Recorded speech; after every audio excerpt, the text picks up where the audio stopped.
galactique et historique. Celui-là même qui a écrit l'histoire du football camerounais. Le blanc de la ville d'Ambam, Sud Cameroun. Le polyvalent milieu de terrain de métier. Il pouvait jouer milieu défensif ou milieu relayeur. L'élégance dans le jeu. Les roulettes, c'était Laurent Ebedemege. Petit nom, géomètre. Petit nom, Alemao. Petit nom, Ochok Monion. Le maître a joué de l'Unisport de Bafan et du Tonnerre Canada Club de Yaoundé. Version Semenge. Première cuvée de Claude-Marie Leroy. Ochok Monion, l'homme du football champagne. Champion afro-asiatique 1985. Alors, bonjour Ochok Monion, comment tu vas? Bonjour mon cher petit frère, ça va très très bien. La santé est là. Oui, merci. D'accord, je suis très content. Alors, je t'ai eu au téléphone et tu as certaines choses à dire. Nous t'écoutons.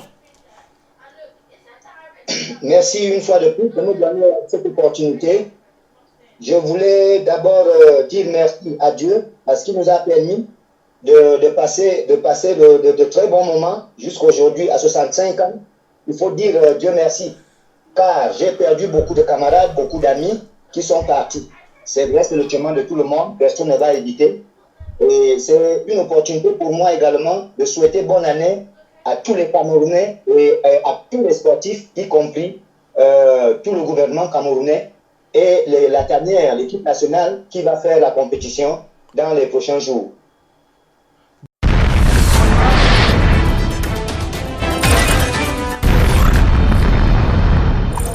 Mon propos est un propos qui est adressé au président de la Fédération camerounaise de football, M. Samuel Eto'o, qui est notre fils, notre petit frère. J'ai laissé le temps passer pour voir un tout petit peu comment il pouvait réorganiser le football. Malheureusement, il s'est entouré encore avec des gens qui ne connaissent vraiment pas le football camerounais. Je suis dans le football camerounais, ça fait près d'une cinquantaine d'années, plus de 65 ans. Donc, je voudrais dire à Samuel Eto'o, qui est arrivé dans la fédération, à la tête de la fédération, qu'il est temps aujourd'hui qu'il tape la main sur la poitrine, qu'il prenne certaines décisions. La première qu'il doit d'abord prendre, c'est d'annuler tout le championnat qui s'est joué. Prendre ça pour lui, convoquer tout ce qu'on appelle sportifs camerounais, présidents de club, ou alors actifs, ou des gens, des mécènes qui veulent être présidents de club. Je m'explique. Tant que le football ne rentre pas dans son identité habituelle et l'identité d'avant, je voudrais dire ceci. Oryx de Douala, Léopard de Douala, Caïman de Douala, c'est à Douala qu'est né le football champagne que je faisais. C'est à Douala. Parce que quand je voyais les gens de Douala jouer au ballon, ça m'a donné tout le goût de jouer au ballon. Donc, je voudrais que Eto'o prenne ça en compte. C'est une suggestion. Les gens qui sont à côté de lui ne font pas de suggestions. Ce sont des gens qui acceptent tout ce qu'il dit parce qu'il est président. C'est tout à fait normal, je ne les accuse pas. Mais aujourd'hui, il est temps qu'on s'arrête. Le football doit rentrer dans son identité. Ça veut dire que il appelle tous les Camerounais en taille. Il appelle les anciens et nouveaux dirigeants de clubs, les 80 ou les 100 clubs qui veulent jouer en première ou deuxième division. Il les appelle dans la salle. Il prend les ordres de virement, les 80 ou les 100 ordres de virement, il dépose. Il prend les 100 ou les 80 cahiers de charges, il dépose. Il appelle 5 ou 6 notaires dans la salle, il dépose avec les cahiers de charges. Qui veut être président de l'Union de Douala dépose 40 millions. L'Union va jouer en première division. L'Union joue en première division. Le président se lève, il dit je suis capable de déposer 40 millions de caution. Ok.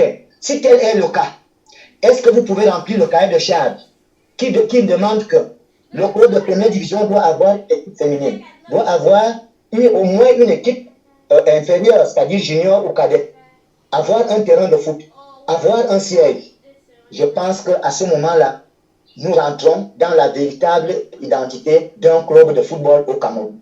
je voudrais parler de l'orgueil. Imagine un seul instant que on revienne aujourd'hui dire que je voudrais revoir Oryx, Léopard, Aigle de Konsamba, Union d'Abomba, Stade de Bertois, Koi Club de Marois, Entente de Ngaoundéré, Étoile Student de Garoua, en première division. Les équipes sont capables de soutenir une équipe de première division. Je vous assure, Camerounais, on aura 100 ou 200 personnes par équipe comme président qui sont capables de déposer une caution de 40 millions. Ce n'est pas l'argent qui manque au Cameroun. Ce n'est pas l'argent. C'est juste un problème d'organisation et de volonté. Si Etouka, dans cette suggestion, je suis prêt, moi, à lui apporter des conseils chaque jour que Dieu a créé, même sans contrepartie. Je dis même sans contrepartie parce que la suggestion que je fais aujourd'hui est une suggestion concrète. Donc, on vont dire, ah, c'est un soulard, d'autres vont dire, c'est un pauvre qui parle, alors que ce que je dis est vrai. Ramener Oryx en première division, ramener Léopard, ramener Caluman, ramener Union de Douala, ramener Dynamo, ramener Unisport de Bafan, ramener PW de Kumba, PW de Bamenda, ainsi de suite, ramener tous ces clubs mythiques avec des conditions bien précises. Un président qui dépose une caution, il remplit le cahier de charge, l'équipe est en première division. Tu verras comment le football camerounais va redécoller. Ce n'est pas les joueurs qui manquent. Comment un joueur de première division peut aller à l'entraînement? Il laisse l'enfant à la maison, l'enfant qui tète, n'a pas de lait. Lui-même, en allant à l'entraînement, il cherche là où il peut prendre 200 francs pour arriver au stade. Quel football vous voulez? Le président de la fédération a donné 40 millions à un club pour payer les joueurs. Le joueur a signé un contrat, on doit lui donner 100 000, mais il reçoit 25 000 francs. C'est ça le football camerounais. Repartons dans notre identité normale pour avoir des clubs mythiques, des clubs qui ont de l'orgueil, pas des clubs des gens qui viennent s'enrichir dans le football. Si ces présidents-là ne s'enrichissaient pas, demandez à ces présidents de démissionner. Pourquoi ils ne veulent pas démissionner? Quelqu'un qui perd l'argent tous les jours, son propre argent. Mais je laisse puisque l'affaire ne marche pas. Je voudrais encore dire ceci. Il y a une loi, je ne sais pas si c'est vrai ou faux, mais il y a une loi qui a été votée à l'Assemblée que les clubs peuvent se présenter auprès des sociétés ou alors les sociétés peuvent prendre certains clubs en charge. Pourquoi ne pas profiter de cette aubaine? Aujourd'hui, en montant, il y a 40 ans, c'est Toyota qui sponsorisait le Tonnerre.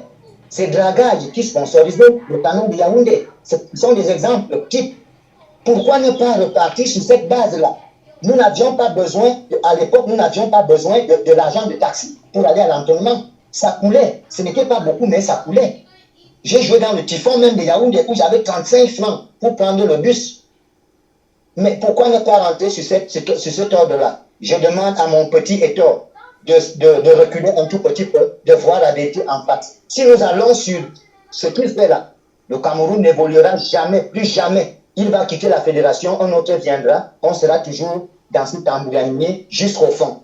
Qu'il recommence avec des clubs mythiques, ça va être un orgueil. Quand Aigle de Konsamba joue contre Panthère de Banganté, les gens de Konsamba quittent avec un cortège de plus de 20 cars remplis. C'est ça qui faisait la recette au stade. Le terrain de Bafan, quand je jouais dans l'Unisport de Bafan, le terrain de Bafan donnait 35 millions de recettes. Je ne parle pas du stade de la réunification ou du stade d'Apelépé. On était à 45, 60 millions. C'est avec ça aussi que les clubs vivaient. Mais aujourd'hui, dernièrement, j'ai vu un match Renaissance contre Aigle de Konsamba. Nous étions 45 au stade. J'ai pu compter les spectateurs. 45 spectateurs au stade. Plus les 30 policiers qui étaient là. Les policiers étaient plus que vraiment, c'est aberrant. Si nous voulons faire quelque chose, il faut que Héctor tape la poitrine. Il dit, je prends la responsabilité. Je suis président de la fédération. Je veux organiser le football dans mon pays. Je remets les clubs mythiques en place. Ces clubs mythiques, chacun qui est capable dans cette communauté va produire de l'argent pour placer ça dans le compte. Ça peut déjà une caution, plus que la fédération peut donner. Ou alors, il trouve une société qui peut prendre ce club en charge. Il y a des sociétés qui peuvent prendre ce club en charge. Et voilà le début donc de notre football, de nos championnats qui peuvent marcher. Sinon, ce ne sera pas bon. J'ai joué dans le Tonnerre senior, pendant que quand nous jouions contre Union de Douala, les juniors de Tonnerre jouaient contre les juniors de Union. C'était comme ça que c'était organisé. Les juniors jouent à 16h, 16h, 18h, à 18h, 19h, les seniors entrent au stade. très bien organisé. Pourquoi on ne peut pas rentrer là et regarder un peu comment ça se faisait et comment c'était beau? Aujourd'hui, on pleure l'argent. L'argent, ce n'était pas d'abord l'argent, c'était un problème d'organisation à la base. Reviens sur les corps mythiques, tu verras comment le football va marcher, mon cher petit Eto. C'est le premier message que je voulais t'envoyer. J'ai laissé que tu travailles pendant 2 ans. Ça ne marchera pas. Si tu continues, ça ne marchera pas. Les messieurs oui qui sont à côté de toi vont continuer et après on dira après que Eto n'a rien fait. Eto n'a pas travaillé. Frappe la main sur la table, tu prends ça à ta charge. Tu dois ramener les unions d'Abomba. Tu donnais de très bons joueurs au Cameroun. Les Stades de Bertois, les Bafia Club. Voilà ce que les Camerounais attendent. Merci. Ça, c'est le premier message pour le président de la fédération.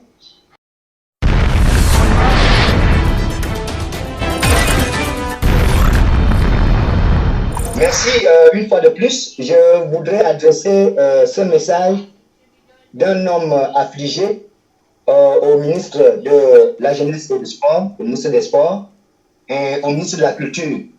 Le ministre de la Culture et à notre grand frère, ambassadeur, M. Roger Mila. Il est inadmissible qu'aujourd'hui, pourquoi le Cameroun ne peut pas innover? Le Cameroun aussi peut innover. Le Cameroun, on peut prendre des exemples par le Cameroun. Dire que le Cameroun a fait ceci, nous aussi nous pouvons faire ceci. Je m'explique. Voyez-vous dans quelle précarité meurent les sportifs? Je ne parle pas seulement des footballeurs, je parle de tous les sportifs, c'est-à-dire haltérophiles, boxeurs, judokas, handballeurs, et même les artistes. Ce sont des gens qui ont porté l'étendard du Cameroun, qui ont porté le drapeau du Cameroun, le vert ou jaune. Un peu plus loin, ils sont bien connus. Pourquoi les ministres là ne peuvent pas faire des suggestions? Le président de la République n'attend que des suggestions pour les valider. Le ministre de la Culture, le ministre des Sports, qu'il fasse un effort cette année, c'est 2024, pour présenter cette suggestion au président de la République. Je m'explique. Vous savez ce qu'on appelle un ancien combattant. C'est quelqu'un qui a fait des guerres, qui a fait du travail, qui est parti à gauche, qui est parti à droite, qu'on a envoyé en mission. Il est revenu, il n'est pas mort. Malgré la réussite ou l'échec, mais il n'est pas mort. Ceux-là même dont j'ai fait allusion, c'est-à-dire tous ceux qui ont porté le vert ou jaune, qu'ils soient comédiens, qu'ils soient musiciens, qu'ils soient haltérophiles, qu'ils soient boxeurs, quel que soit son art, quel que soit son sport pratiqué, dès qu'il atteint 65 ans, il se présente à la CNPS. La CNPS signifie quoi? Caisse nationale de prévoyance sociale, qui doit s'occuper du social dans un pays. C'est la Caisse nationale de prévoyance sociale. Pourquoi ne peut-on pas assimiler tout cela pour qu'ils soient considérés comme anciens combattants et qu'ils aient un minimum vital, ne serait-ce que 150 ans le mois, pour qu'ils puissent acheter les comprimés? Quelqu'un qui a défendu les combats du pays à l'extérieur, qui est connu à l'extérieur, aujourd'hui, il meurt comme un chien. Je prends un exemple banal. La mort de Mbom Ephraim, paix à son âme. C'était éprouvant, très éprouvant. Et pourtant, c'est quelqu'un qui a montré, qui a joué au haut niveau, joué la Coupe du Monde. Mbom Ephraim, que nous connaissons tous. C'est un exemple que je prends. Vraiment, c'est regrettable. Donc, je m'adresse là au ministre des Sports, au ministre de la Culture, tous les comédiens, tous les artistes, ceux qui ont porté le maillot jaune, vert ou jaune, tous ceux qui ont porté les 3 couleurs de notre drapeau, à 65 ans, qu'ils puissent écrire cette suggestion-là au président de la République. Nous sommes en 2024, que, cher président de la République, voilà, nous voulons que les anciens, tous les anciens lions, je les appelle lions indomptables, tous les anciens lions indomptables, soient assimilés aux anciens combattants pour que la CNPS leur verse un per-diem à la fin du mois. Voilà mes pleurs, voilà ma suggestion. Je n'ai pas parlé seulement de footballeurs, je parle des artistes, des comédiens, des musiciens et tous ceux qui ont porté le Cameroun, les drapeaux du Cameroun à l'extérieur. À 65 ans, peuvent-ils bénéficier d'un per-diem vital? C'est ça mon propos. C'est ça mon propos. Donc voilà, nous sommes en 2024. Le président de la République attend ça. Si dans 2 mois, les ministres n'agissent pas, il faut qu'il... C'est quoi? C'est l'orgueil. C'est moi qui ai fait ceci. Quand je quitte le ministre, il n'y avait pas ça. Mais depuis que je suis ministre, j'ai fait ça, j'ai fait ça. Ces hommes-là, ils ne font pas de bilan à la fin de leur séjour. C'est dommage. Il faut qu'ils fassent le bilan pour voir exactement est-ce qu'on a bien travaillé ou on a mal travaillé. Qu'est-ce qu'on a fait de concret par rapport à nos populations. Voilà ma suggestion concrète. Le président de la République attend, il attend ça, il attend. Merci.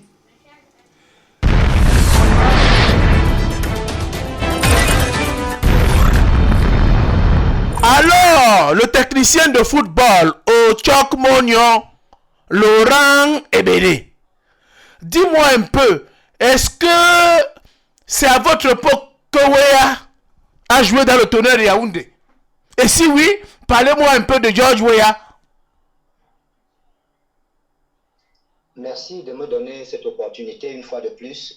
George Weah, pour moi, c'était un frère, c'était un ami, c'est même un frère, un ami, un grand ami, un coéquipier de grande pointure. Alors, il était une fois un champion, un tournoi organisé, il fut une fois un tournoi qui a été organisé à Monrovia. Le Tonnerre a été sollicité comme sparring partner à Monrovia. Le tournoi comportait normalement 4 équipes. Il y avait le Tonnerre, il y avait Fisheries. Fisheries, c'était une équipe sierra-léonaise. Il y avait Mighty Barrel et Invincible 11. Invincible 11, c'est comme si on parlait de Tonnerre au Cameroun. Et Mighty Barrel, c'est comme si on parlait de Union ou bien Canon, du Canon de Yaoundé. C'était 2 équipes de la même ville, mais je vous assure, d'une confortabilité qui n'a pas de nom. Alors, Weah étant joueur de Invincible 11, et c'était le match d'ouverture du tournoi, nous étions assis pour voir le premier match. Et à ce moment-là, souvenez-vous, nous avions un très grand avant-centre dans le Tonnerre. Il s'appelait Ebongue alias Bouboul. Ce grand homme que j'ai connu, ce sont des gens qui m'ont fait venir même dans le Tonnerre. Et il y avait Ebongue, il y avait Mbassi Efengeluk, il y avait Onana Essele, il y avait Ebouele Bertin, il y avait Nke Dieudonné, il y avait Belinga, il y avait Mama Jean, lui. À l'époque, nous avions comme entraîneur Ndongo, Monsieur Football. Alors, nous nous sommes rendus donc au Libéria, étant assis à la tribune, nous avons déjà notre avant-centre qui est blessé alors que nous allons jouer la Coupe d'Afrique des clubs champions. Alors, cette Coupe des clubs champions, nous devions jouer contre Sogara du Gabon, la société pétrolière du Gabon. Je vous assure, on n'avait pas d'avant-centre et en voyant le match que Weah va livrer, ce match nous reconfortait parce que il était question, soit dans Mighty Barrel ou dans Invincible 11, d'enlever le meilleur avant-centre des 2 équipes. Je ne vais pas vous raconter le match.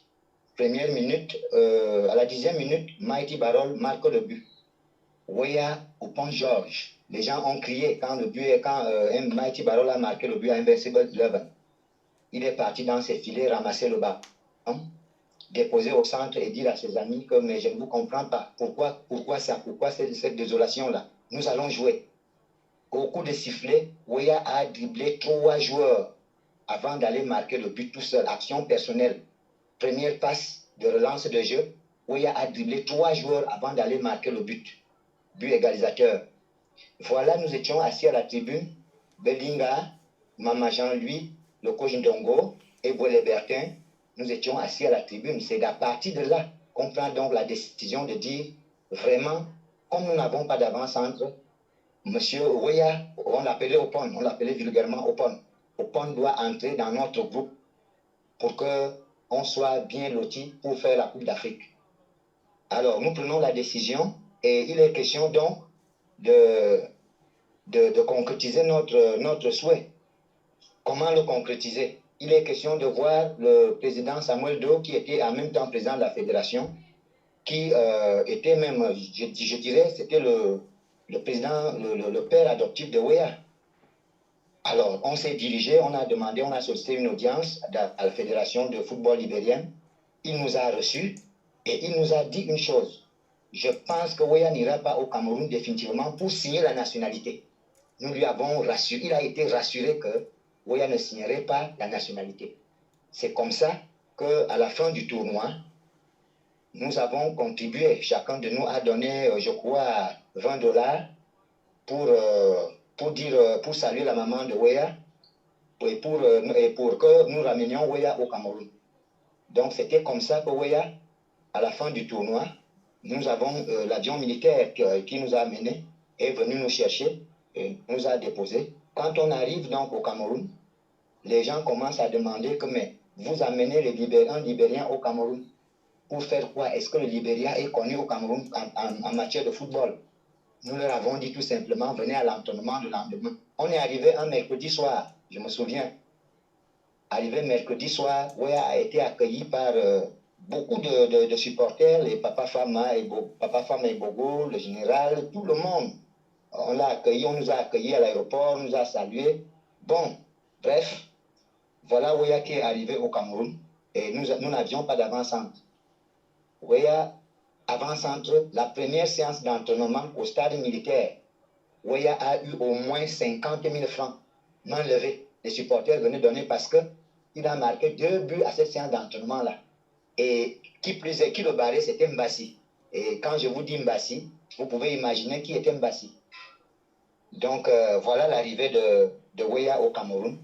Weah, immédiatement, le général l'a logé à la Cité Verte avec Mvoum Jean-Pierre, qui était vraiment son ami, disons son ami de lit, parlons comme ça. Donc le président Weah, lui, il m'appelait Number 8 Man Share, le Yellowman, il m'appelait Yellowman. C'est comme ça qu'il m'appelait. Donc je jouais au milieu du terrain, à l'époque avec le coach Belinga, à l'exemple. Fil de fer, 10 fils de fer. Voilà comment le président Weah est arrivé au Cameroun. Et je vous assure, l'un des premiers matchs, les matchs qui m'ont marqué dans la vie du président Weah, c'est le match contre Racing de Bafoussam, un match de coupe. Tonnerre Racing. C'est là que c'était terrible, je vous assure. Donc voilà à peu près l'arrivée du président Weah au Cameroun. Très applaudi. Il n'a même pas fait 3 saisons avec nous. Même pas 3 saisons. Puisque les gens de Monaco venaient voir le Feu Tato Stéphane comme latéral qui revenait de la Coupe d'Afrique. Feu Tato Stéphane.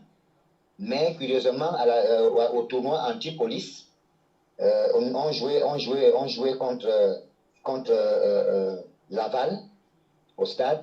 Mais je ne te dis pas ce que Weah a fait. Et les gens de Monaco étaient assis à la tribune. Ils disent, mais au lieu de prendre un défenseur, il vaut mieux prendre un attaquant. Voilà comment Weah quitte le Tonnerre pour l'Occident. Donc voilà à peu près l'histoire du départ de Weah. Le Tonnerre, c'est pour lui, je peux dire, la deuxième famille. Il ne peut pas oublier le Tonnerre, il ne peut pas. Weah, c'est un enfant du Tonnerre. Oui. Donc, merci de me donner cette opportunité.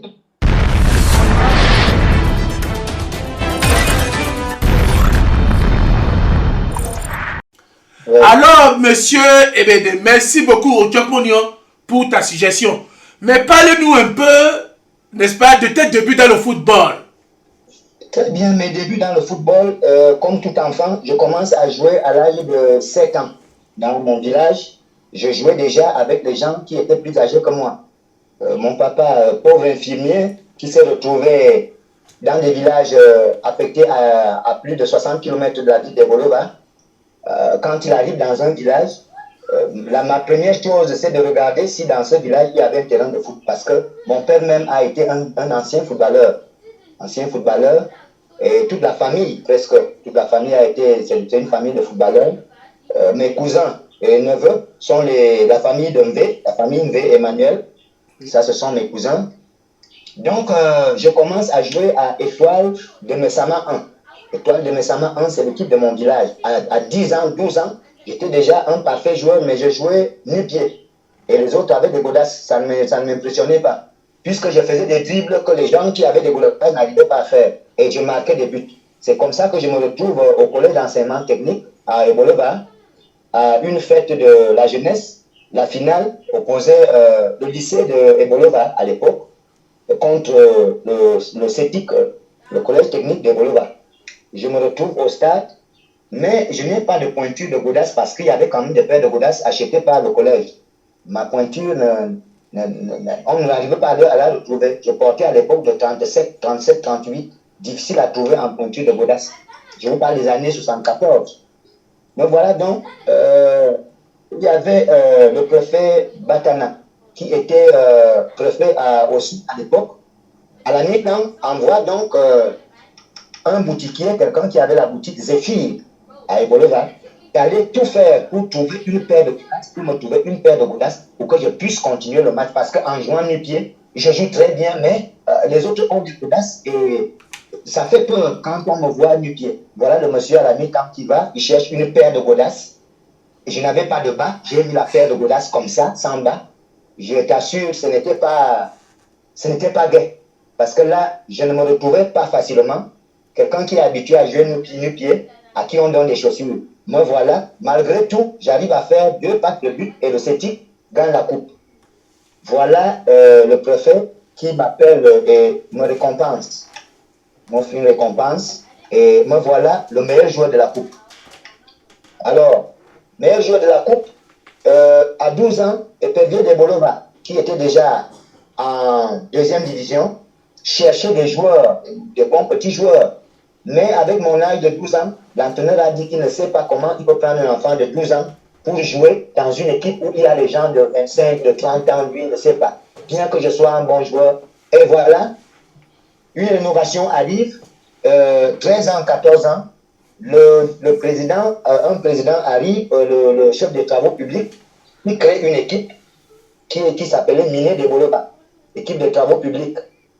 Alors, je me retrouve à Miné de Bolova avec les gens de mon âge. Lui, il a innové parce qu'il a pris tous les petits-enfants qui jouaient dans tous les petits championnats du village et les championnats interclasses et intercollèges. C'est avec ces enfants-là qu'il a fait l'équipe Miné de Bolova, une équipe très, très puissante. Il comptait sur la jeunesse des enfants. Je passe 2 ans à Miné de Bolova. Nous avons joué un match de coupe contre Typhon de Yaoundé.